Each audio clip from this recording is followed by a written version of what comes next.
BEd second year, विषय Hindi, unit 4।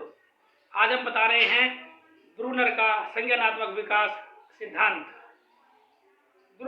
Brunner के अनुसार शिशु अपनी अनुभूतियों को मानसिक रूप से 3 तरीकों यानी मेंटली 3 तरीकों से बोर्ड द्वारा बताया है, जो इस प्रकार है। नंबर 1 सक्रियता, नंबर 2 दृश्य प्रतिमा, नंबर 3 सांकेतिक। सक्रियता यह एक ऐसा तरीका है जिससे शिशु अपनी अनुभूतियों को क्रिया द्वारा व्यक्त करता है, जैसे दूध की बोतल देकर शिशु द्वारा मुंह चलाना, हाथ पैर फेंकना एवं सक्रियता विधि का उदाहरण है। एक सक्रियता विधि का उदाहरण है। इसके द्वारा वह दूध पीने की इच्छा की अभिव्यक्ति कर रहा है। दृश्य प्रतिमा विधि, इसे बालक अपने मन में कुछ दृश्य प्रतिमाएं विजुअल इमेज बनाकर अपनी अनुभूतियों की अभिव्यक्ति करता है। नंबर 3 सांकेतिक विधि, इसमें बालक भाषा के व्यवहार द्वारा अपनी अनुभूतियों की अभिव्यक्ति करता है। ब्रूनर ने अपने अध्ययनों के आधार पर बताया है कि तीनों संप्रतियों का विकास एक क्रम में होता है। जन्म के करीब 18 महीनों तक सक्रियता विधि, 1.5 वर्ष या 2 वर्ष की उम्र तक दृश्य प्रतिमा तथा लगभग 7 साल की उम्र में सांकेतिक विधि की प्रधानता होती है। ब्रूनर तथा केनी ने एक प्रयोग कर यह दिखाया कि बालकों में पहले दृश्य प्रतिमा विधि की प्रबलता होती है और बाद में सांकेतिक विधि की।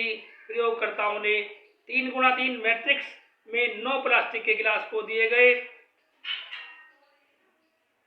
बालकों के समूह में 5 से 7 साल तक की उम्र के बालक थे। इसमें मैट्रिक्स की विशेषता यह थी कि खड़े किनारों पर के गिलास नीचे से ऊपर की दिशा में लंबाई में बढ़ते थे तथा बड़े किनारों पर के गिलास बाईं ओर से दाईं ओर बढ़ने में ऊंचाइयों में बढ़ते थे।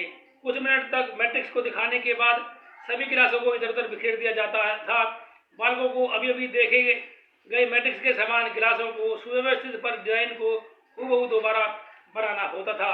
इसके बाद फिर प्रयोगकर्ताओं द्वारा सभी 9 गिलासों में बनने वाले मैट्रिक्स का एक नया डिजाइन बनाया गया, जिसमें दाईं ओर के तीनों सबसे अधिक चौड़े गिलासों को बाईं ओर तथा बाईं ओर के 3 सबसे कम चौड़े गिलास को दाईं ओर रखा गया और बालकों से पहले देखे गए मूल डिजाइन के समान मैट्रिक्स तैयार करने को कहा गया। इस दूसरी बार में बालकों को एक तरह के गिलासों को पक्षांतरित करना था। प्रयोग के परिणाम में देखा गया कि पहले कार्य में अर्थात हूबहू दोबारा बनाने के कार्य में अधिक बालकों को सफलता मिली, परंतु दूसरे कार्य में अर्थात पक्षांतरण कार्य में 5 साल की उम्र के सभी बालक असफल रहे।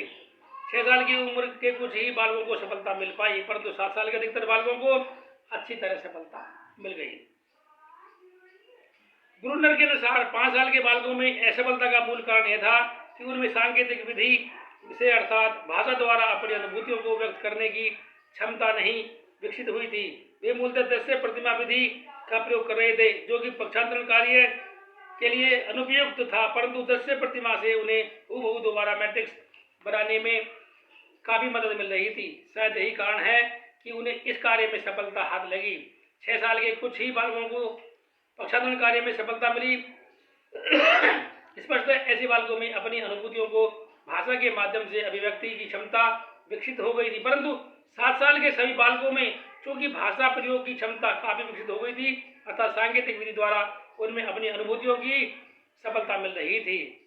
इस उम्र के बालकों के मन में एक शाब्दिक नियम उत्पन्न हो गया था कि सभी लंबे गिलास एक तरह से रखे गए थे और सभी चौड़े गिलास दूसरी तरह से रखे गए हैं। इस ढंग का शाब्दिक नियम 5 साल के बालकों में नहीं था तथा 6 साल के सिर्फ कुछ ही बालकों में था। अध्ययन से पता चलता है कि बालकों के संवेगात्मक विकास में दृश्य प्रतिभा पहले विकसित होती थी तथा सांकेतिक का प्रयोग बाद में होता है। ब्रूनर का सीखने का सिद्धांत। जीरोम ब्रूनर 1960 का सीखने का सिद्धांत आधुनिक संगठनात्मक सिद्धांत की श्रेणी में रखा गया है। ब्रूनर के सिद्धांत के अनुसार सीखना सक्रिय रूप से सूचना को प्रक्रियाबद्ध करता है और इसका संगठन और संरचना प्रत्येक व्यक्ति द्वारा अपने अनोखे ढंग से किया जाता है। संसार के संबंध में ज्ञान नहीं व्यक्ति में उड़ेल दिया जाता है, वरन व्यक्ति चरित्र रूप से वातावरण की प्रक्रिया की ओर ध्यान केंद्रित करता है और जो सूचना प्राप्त करता है उसे संगठित करता है और इस सूचना का संकलन अपने अनूठे ढंग से वातावरण के प्रतिमानों में करता है। तथ्य अर्जित किए जाते हैं तथा संजीवित किए जाते हैं सक्रिय प्रत्याशाओं के रूप में, न कि निष्क्रिय संबंध में। साथ ही बहुत कुछ सीखना खोज के द्वारा होता है और इस छानबीन के दौरान कौतूहल द्वारा अनुप्रेरित होता है। प्रत्यक्षीकरण संगठित होते हैं और सक्रिय रूप से अनुमानात्मक होते हैं। नए ज्ञान का रेखा चित्र विभिन्न वर्गों में खींचा गया है ताकि यह तर्कपूर्ण रूप से नए ज्ञान के साथ संबंधित हो जाए। अंतिम रूप से जब ज्ञान का चित्रण एक बड़ी संरचना में किया जाता है जो व्यक्ति का अपना निजी यथार्थता का मॉडल बन जाता है, इसमें बाहरी वातावरण का ज्ञान और साथ साथ आत्म संबंधी ज्ञान तथा व्यक्तिगत अनुभव सम्मिलित होते हैं, जिससे सबका संगठन एक गेस्टलस या पूर्ण इकाई में हो जाता है। ब्रूनर ज्ञान के प्रस्तुतिकरण के संबंध में 3 पक्षों का वर्णन करता है। यह विचार पियाजे के विकासात्मक स्तरों में मिलता जुलता है।